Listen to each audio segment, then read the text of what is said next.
kind of outside of the US as well has been leading the charge there.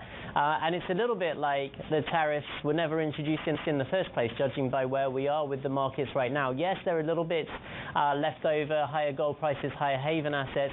And, I think that the next thing that is kind of like the nagging doubts that we have now are, one, the weakening dollar, which is starting to really play havoc with Asia's currency markets and pushing them higher. And two, we're starting to get more of those concerns about the US deficit, about this big tax bill that the Trump administration is working on, and whether that's going to see spending get out of control and the bond market is going to start to rebel against that again. So those are the two things to kind of watch. And if you have dollar down at the same time as higher yields, then that's a really troubling sign that people will be anxious about.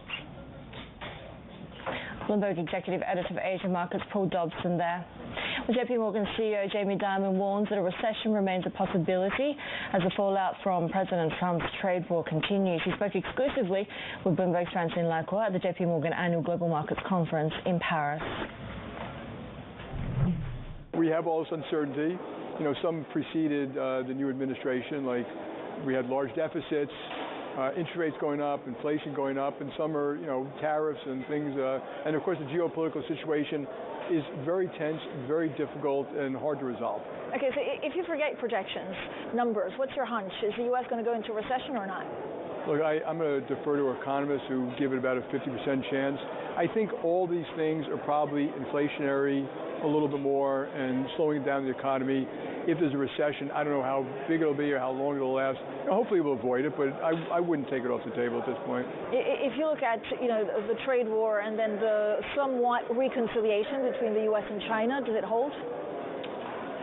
I think it's the right thing to do is to back off of some of that stuff, to have an engaging conversation. I'm grateful they did the U.S.-UK deal. It's an agreement in principle, so there's a lot of uncertainty still. And there's a lot of uncertainty still in the China thing, but at least we started. It obviously calms down the markets. That's not the reason to do it, but the markets, do vote or something like that, and so you'll still have uncertainty to resolve. There's 90-day triggers in a lot of these things, and hopefully they will be resolved. But they're complex. I don't expect immediate resolution, to the satisfaction of everybody in 90 days. But you expect markets to settle from here because we have a little bit more of a blueprint, or could volatility pick back up at any second? Markets are quite unpredictable. I think there's a lot of uncertainty out there that you can't discount. War in Ukraine, terrorism in the Middle East, Iran, huge deficits, our tax bill, which I would like to see a good tax bill pass. The tariffs, the reaction of countries to tariffs. The EU and the UK are about to negotiate. I think they have a chance to actually develop a great relationship, partially making up for the disaster that Brexit became. And so, yeah, those are uncertainties. You can't eliminate them because you want to. But what are your biggest clients saying about this market volatility? Have they made money on the back of it? Yeah, some do and some don't. And volatility could be good or bad depending on who's facing it. So, but I would expect continued volatility. I think it's a mistake to think we can go through all the things we're going through and the volatility itself will calm down. Has it been good for JP Morgan? What's your trading revenue looking like? Yes, because when there's volatility, this is a very simplistic way to look at it. Spreads gap out and traders make more money if there's more volume. So we had both this time, more volatility, more volume. But very often when you have a lot of volatility and spreads gap out, there's much less volume. So you've seen examples where there's good volatility and there's bad volatility. This one happened to be good. The next go around may not be so good. JP Morgan CEO Jamie Dimon speaking there to Bloomberg's Francine Lacroix there in Paris. Well, the White House says President Trump has secured $200 billion in deals during his visit to the United Arab Emirates. The announcement came during the third and final leg of his trip to the Middle East. Our global economy correspondent Enda Curran is with us, and so we continue to see a kind of really a roadshow of Trump wanting to show off his deal making and his approach to economic diplomacy. Some of these are focused on AI. Are there some concerns about aspects of the deals that are being made? So, like you say, Heidi, it certainly was a big roadshow for the US president, trying to cement and lock in deals and relations across the Middle East region. One part of the deal-making has focused on allowing access or selling chips to some partners in the Middle East, for example, Saudi Arabia and the UAE. Now, those deals on chips come with guardrails. They're meant to be targeted towards, in some cases, US companies and the like, but our colleagues here at Bloomberg News are reporting that within the administration there is some caution in terms of allowing some of this kind of technology to head overseas, even into the Middle East, because the concern is that technology would leak. And of course, remember, the whole backstory here has been this idea that the US wants to retain its lead in the global technology race. It wants certainly to curb its controls on chips flowing into China. And the concern that our colleagues have noted out is that some officials in the administration are worried that this might be overstepping the market a bit. And it also, of course, speaks to the idea that within the administration, there are clearly, if you want to call it the hawkish side, who are, focused on national security, willing to drive pretty tough trade deals and the like. And of course, you might have the more pro-investment, pro-market side, who are willing to do kind of more sort of transactional deals. So clearly some difference of opinions within the administration in terms of who they can sell chips to and who they can allow that technology to fall into the hands of. What were some of the other major takeaways for you when it comes to this trip? I think the big headline number out of it was this idea that President Trump has secured over $1 trillion worth of economic commitments. Some of those are in the form of corporate contracts, for example, big purchase of Boeing planes and big purchases of US weapons and the like. So there's these commercial contracts. There'll be plenty of skepticism over around how much of these are new announcements, how much of them will be seen through to the end, what's an MOU, what's an actual deal. So, the White House claiming a win, skeptics say they'll want to see more details on that. But it was also, of course, there was more in this trip. There was the lifting of sanctions on Syria, which was met with that rapturous applause during his speech in Saudi the other day. There was a meeting with the Syrian president. So, with President Trump's first major trip overseas, he clearly chose a very sensitive and geopolitically important part of the world, and he put his flag on in terms of A, signing deals, and B, promising kind of a new approach to that region, a new kind of a non-lecturing tone, I think, was more or less the message of his speech to that part of the world. So certainly, President Trump's first big step onto the global stage, and of course one driven by, on the one hand, deals, and on the other hand, of course, geopolitics, and putting the US, trying to shape a new US narrative around how his administration will approach those challenges. It's a really interesting state of the economy for the US at the moment, because on the one hand, there seems to be some comfort that perhaps a recession can be avoided, particularly if these tariffs are sort of weaned off. On the other hand, it's clearly ebbing of economic activity. This all feeding through with these changing Fed expectations. Yeah, it's interesting, Heidi. I mean, when the president was away, this is the first week we've had since, the big turnaround on the China tariffs at the weekend. Obviously, sentiment in financial markets is much better. We're getting some economic data this week. Again, the economic data telling mixed story, but today we had numbers saying that retail sales actually starting to show signs of a slowdown there, with industrial production, industrial output falling for the first time in 6 months. So there are some warning signs emerging. Big retailers as well, I should also add, saying that, look, eventually they're going to have to pass on some of these costs. But that said, we still haven't had a clean read on data yet in terms of how these tariffs are impacting either activity or prices. It's probably going to take a while before we do start to get a clean read on that, given the announcements, the stopping, the starting, the pausing of these various tariffs on different products, on different sectors, on different countries, at different levels.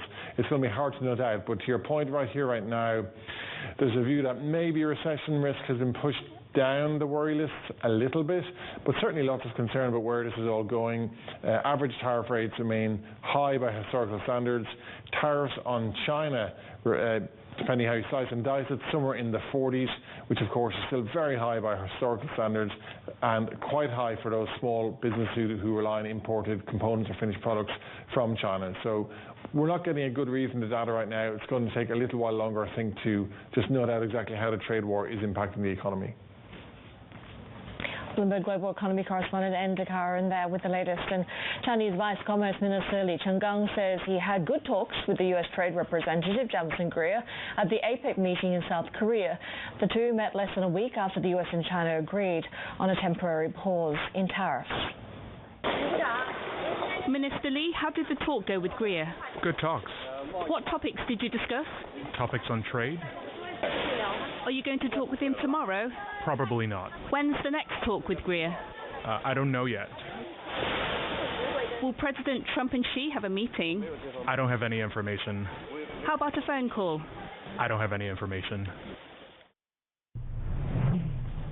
More ahead on the Asia trade, this is Bloomberg.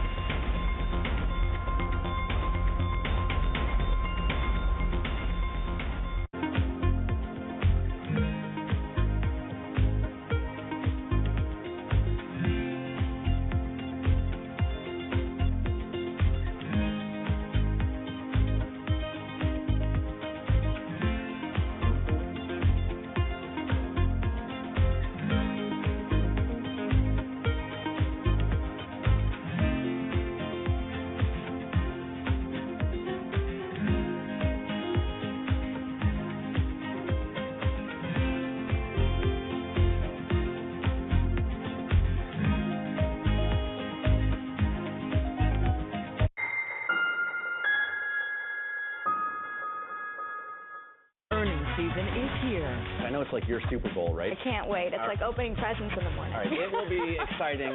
Nobody covers earnings like Bloomberg. U.S. tech is influencing global markets. Technology is driving business across Europe. Companies in Asia are betting on tech. The top names in business are on Bloomberg. The policy actions to date have raised the level of uncertainty to a degree that I don't think is healthy for investment and growth. It's going to be important that we get more clarity on the direction of travel from here. As I'm talking to CEOs, as I'm talking to our clients, they are holding back on investment, and they're certainly tightening their belt. You're going to see some companies laying off employees and running their businesses tighter because of this level of uncertainty. Nobody covers business like Bloomberg.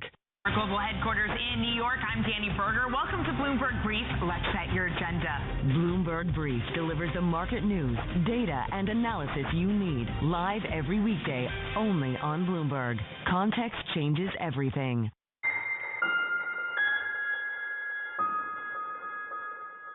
Earnings season is here. Earnings, the hot topic of conversation. It's going to be a lot of fireworks. Pretty astonishing moment in time in the earnings context. Bloomberg is first to break the numbers. Goldman Sachs, JP Morgan, Morgan Stanley. Booking, Airbnb. Meta, Microsoft, Qualcomm. There's a lot to talk about here. With the smartest insights. We're not seeing dramatic weakness. It has been an incredible period of time from a trading perspective. We feel really good about the market share trajectory. Continuing coverage on Bloomberg. Context changes everything.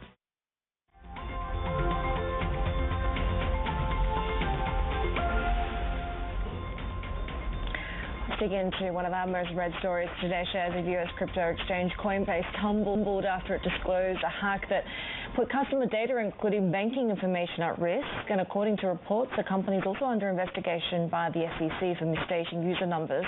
Our reporter Annabelle Jewellers joins us now from Taipei with more. So it's certainly not the most we've seen taken when it comes to a crypto hack, but it does stand out for a number of other reasons. Yeah, that's right, Heidi. I mean, when you think about just sort of the numerical value of this, I think it's supposed to cost, or the report says it's going to be costing around $400 million. So that would be the 8th most consequential that we've seen.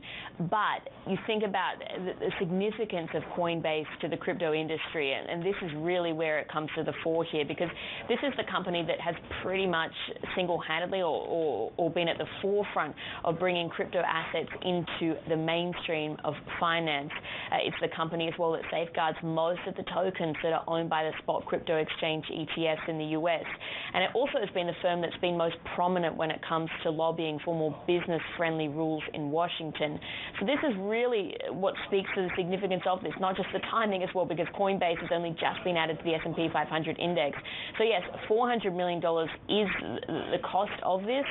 The company as well, Coinbase, saying in a statement that the hackers have demanded a $20 million ransom. They're not going to be paying that. Instead, they're saying they're going to use those funds to work toward finding out information to try and lead to the arrest of these criminals. How exactly, that we know of, did the hackers pull this off? it's not exactly technologically savvy, actually. I mean, it's brazen, but it's not the most sophisticated hack we've seen. What we're understanding about it is that these hackers actually worked with some of the consumer representatives or customer representatives in India.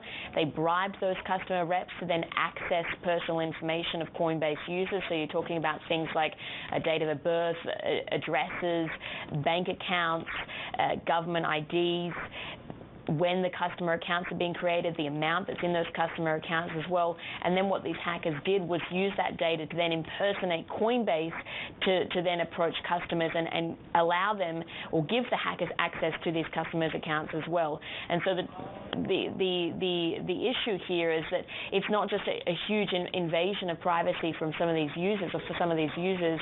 There's actually a safety aspect that comes into play as well, particularly in the crypto industry, because we've seen at least one kidnapping, actually a kidnapping that led to a mutilation earlier this year, but there have been reports of other kidnappings as well. So some of the most high profile, the most involved people in this industry could certainly be feeling very vulnerable off the back of this. Briefly, we're also hearing about reports of an SEC investigation here.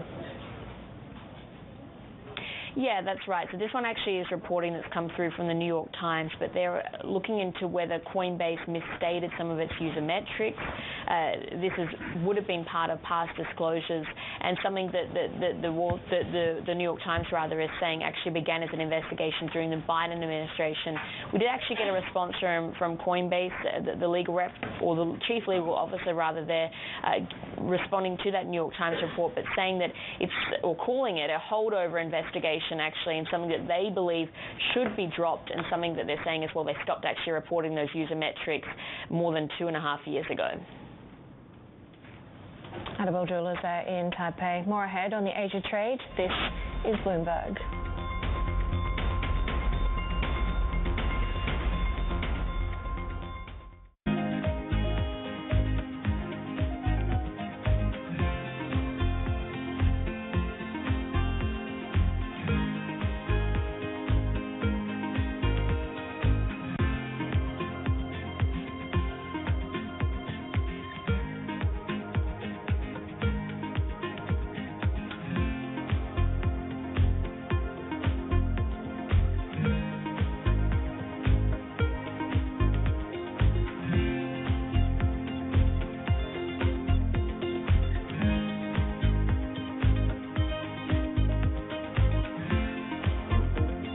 CFOs are reshaping the C-suite.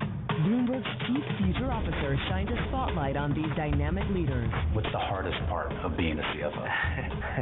It's hard to come up with that. It's the vast responsibilities, the need to be engaged in different topics. It's remembering which audience I'm speaking to and what I can say in that context. The job is not just being the executive of the finance function, it's being an executive for the company. I would say it's prioritization. Complete the sentence.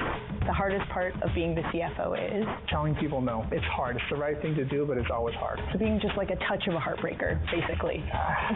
Yeah. We have a plethora of good opportunities. Some are really, really good, but as we strive for the great ones, sometimes those really, really good ones have to be left behind.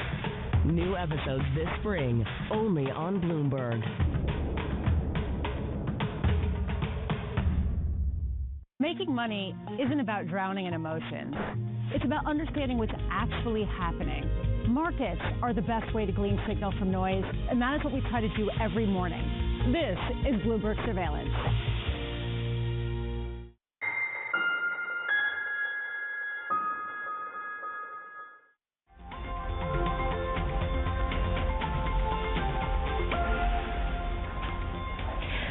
Asia Trade, some of the corporate headlines that we're tracking this hour. Meta shares dropped after a report that the company was delaying the rollout of its flagship AI model. The Wall Street Journal reporting that Meta engineers are having trouble improving the capabilities of the large language model known as Behemoth. The paper says Behemoth's release has now been postponed to fall or later. President Trump says the Indian government has made an offer to drop all tariffs on U.S. goods. He gave no further details on this while speaking at a business event in Qatar. India's trade minister is expected to meet the Trump administration's officials in the U.S. this weekend for negotiations. Meanwhile, the president also says he's asking Apple to stop moving its production for iPhones to India. I had a little problem with Tim Cook yesterday. I said to him, Tim, you're my friend. I treated you very good. You're coming in with $500 billion, but now I hear you're building all over India. I don't want you building in India. You can build in India if you want to take care of India. We want you to build here, and they're going to be upping their production in the United States, Apple. So Apple's already in for $500 billion, but they're going to be upping their production. Shares of Applied Materials fell sharply in extended trading after the company gave a lackluster forecast. The largest American maker of chip manufacturing equipment expects sales of about $7.2 billion for the current period, which is lower than some analyst estimates. The company is adjusting to restrictions on sales to China, which is one of its biggest markets. More ahead on the Asia trade, this is Bloomberg.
Your fixed income fix.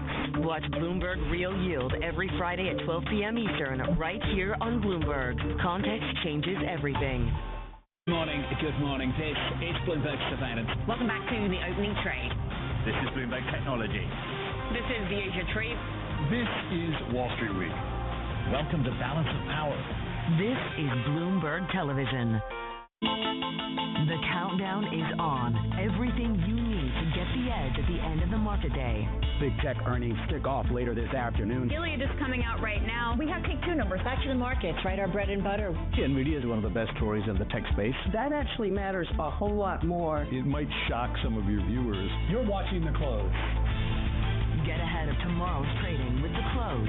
Weekdays on Bloomberg. Context changes everything. The multi-trillion-dollar industry. We'll show you what's happening in ETFs like no one else. ETF IQ, Mondays on Bloomberg.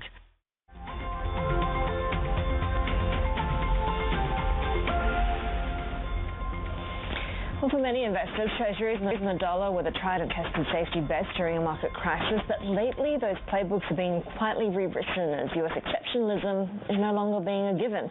Bloomberg Originals looks at how the days when a country could count on its economic advantage are seemingly at an end. When it comes to investments, there's no such thing as guaranteed returns. But the U.S. has, for years, been viewed as an exception. The U.S. sits in a very special place in the global economy. American exceptionalism is a concept that has been gaining traction because the only place where you could find growth was in the United States. Global investors have known that American markets are about as close to a sure thing as they can get. It's rooted in the concept that America has some sort of special sauce, that it's different in some capacity. But all of that is going away. Ripped us off left and right. But now it's our turn to do the ripping. America first! We are getting to a period of more protectionism and more difficulty to trade abroad. Trump announced these sweeping tariffs, we immediately saw a pretty stark reaction. Tariffs rattle markets with a sweeping sell-off. Is it the end of U.S. exceptionalism? The simultaneous decline in the equity market, in the bond market, and in the U.S. dollar. All three of those together tell you that there's that sense of disquiet. So what happens when the world's favorite money-making bet is no longer a sure thing? Subscribers can watch that Bloomberg Originals documentary in full right now. It's on the terminal and at Bloomberg.com. It'll also be up on the YouTube channel a little bit later. Well, Alibaba's latest quarterly revenue grew a disappointing 7%, reflecting a persistent Chinese consumer malaise that may dog the company's big pivot towards AI. Let's get more perspective now on some of these Chinese tech earnings with Karen Kong, who's the Tianfeng Global Research Institution head at Tianfeng Securities. Karen, great to have you with us. Were you surprised by the weakness that we saw coming through from Alibaba, given the robust numbers that we had Tencent that clearly reflected a different trend for those consumers? Okay, thank you for having me here. Good morning, everyone. And I think we have to break down the numbers. If we look at the e-commerce, the core e-commerce for the Taotian, we can see year-on-year growth of 9%. And if we look at the modernization of CMR for the core e-commerce business, it's a 12% strong bid. It's a strong bid to the market participation of 8%. So I think a little bit for the market have a high anticipation for Ali. And if we look at the AI sector, I think the AI sector, the cloud business acceleration from this quarter is 80% year-on-year growth. And I feel confident about their AI cloud business growth steadily from this quarter. And if we think about the DeepSeek movement, it has a positive impact. I think that mainly starts from the second quarter of this year. So I think we should combine to look up and break down the numbers. So the market expectations you say are too high. What about going forward? Does this very much depend on how much more stimulus we get from the government, how things progress in the U.S.? Do you think those macro factors will feed into how that Baba consumer improves? Yeah, I think the one thing is we were confident about a lot of room for stimulus and stabilize for the Chinese economy, and also we can to look up for the fundamental thing, not only from the e-commerce, because I just mentioned before, I think the core business, core e-commerce business for Ali is impressive for many of the investors, especially for the modernization for the core business, e-commerce business for Ali. So if we look at the future, I think they will gradually and steadily grow for the e-commerce core business sector, and also for the AI cloud business. Just like I mentioned before, I think they will gradually and steadily grow. And the management mentioned that the AI-driven revenue related to the demand is a triple-digit growth for AI products. And the management that just mentioned several days before, they were integrate AI into every sector of Alibaba. For 3 or 5 years, they plan for the long term. And if we look at the AI, the AI strategy for Ali, we can see they have the leading model for Tianwen. It's a really competitive model. And also if we look at for the Ali, they have a AI application ecosystem. That is very competitive. And also the AI cloud business is very competitive and leading in China and globally. And if we compare the PE ratio, it's 12 PE ratio compared to the U.S. market, the U.S. tech giant is more than 20 20. So I think that if we compare the Ali to other tech giants, I think that their PE ratio is low, it's quite cheap. And with AI, we are still in the context of the AI story for Ali, and the steady growth for the core e-commerce growth. I'm still confident for them.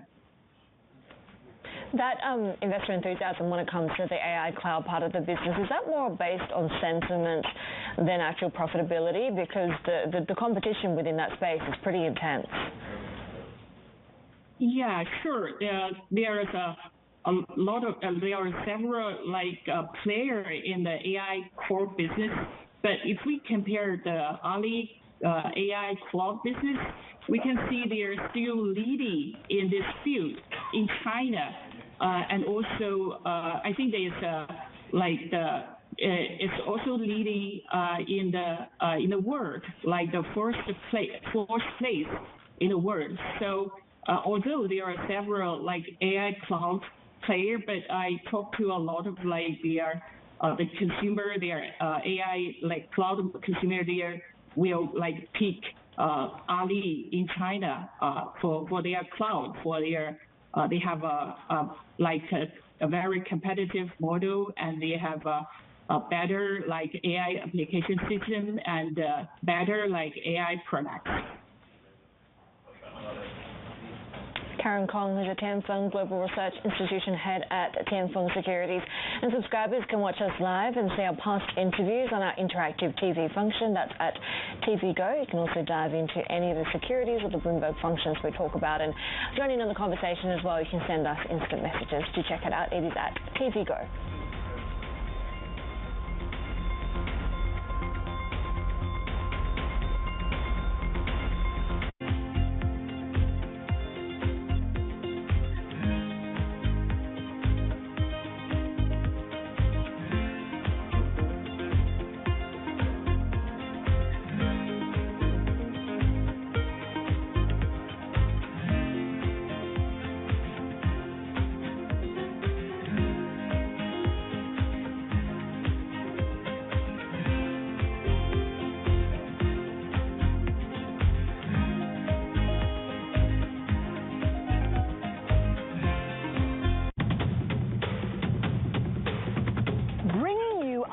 News, technology news, geopolitical news, economic news, financial news, bringing you the latest news in private markets whenever, and wherever it happens. In Washington, Beijing, Cape Town, South Africa, Las Vegas, Davos, Switzerland, Rio de Janeiro, Brazil, the south of France, and this is Bloomberg.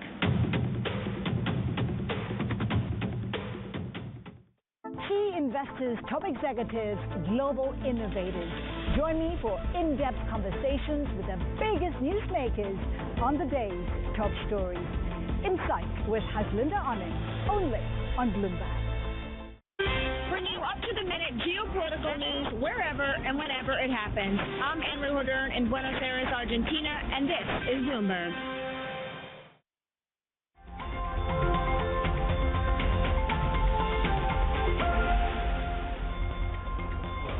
Nissan CEO Ivan Espinosa says the car maker must get its own house in order before considering partnerships with other companies. Nissan announced it is closing factories and cutting 20,000 jobs in a bid to stem mounting losses as it posted its worst financial results in 25 years. He spoke with Bloomberg Sherian about whether those measures are enough. We're confident that this is enough because the plan, as I said, is robust. It has a leg on the fixed costs, which is what you were talking about, restructuring our manufacturing footprint and work around our overall size in terms of human resource. But not only, it has another very strong leg on the variable cost front. Yeah, on the variable cost front, we also have around 250 billion yen of costs that we will reduce. And we are already working on this. We started a few weeks ago with a team of around 300 experts. And in the few weeks that they started to work, we already have visibility to around 75 billion yen of savings in variable costs. Yeah, and we're accelerating this by putting additional 3,000 dedicated people into this sprint on the variable cost front that will drive a lot of savings. Yeah. Given the uncertainty and the lack of visibility when it comes to tariffs, of course, how will that impact the overall restructuring effort? Yeah, well, the manufacturing footprint, the design that we put around is very flexible. So one of the beauties of Nissan is that we are a global company that has a very broad footprint in terms of operations. And taking this into account, the plan that we have laid down has this flexibility to adjust. As you said earlier, the issues are pretty fundamental, right? I mean, given that even without the tariff risks, already Nissan was struggling. How do you turn that around? Even when some people are saying, is Nissan trying to cost cut its way out of